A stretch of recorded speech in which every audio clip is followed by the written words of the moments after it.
हजारों साल पहले जब इंसान ने बीज बोना सीखा, उसी पल उसने सिर्फ भोजन नहीं उगाया बल्कि शक्ति का एक नया रूप भी पैदा कर दिया।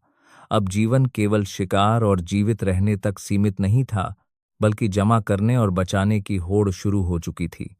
अनाज के भंडार धीरे धीरे ताकत के केंद्र बन गए।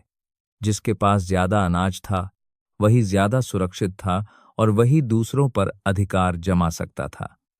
इसी बदलाव ने समाज में पहली बार मालिक और अधीन रहने वालों के बीच की रेखा खींच दी।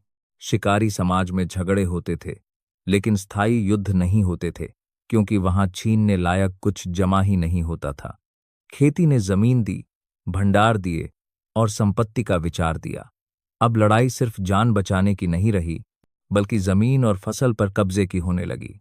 यहीं से संगठित युद्धों, सेनाओं और राज्यों का जन्म हुआ। मिट्टी, जिसे जीवन देने के लिए बोया गया था, वही खून बहाने की वजह भी बन गई। खेती पूरी तरह मौसम पर निर्भर थी। बारिश समय पर हो जाए तो जीवन सुरक्षित रहता, और अगर आसमान रूठ जाए तो भूखमरी तय थी।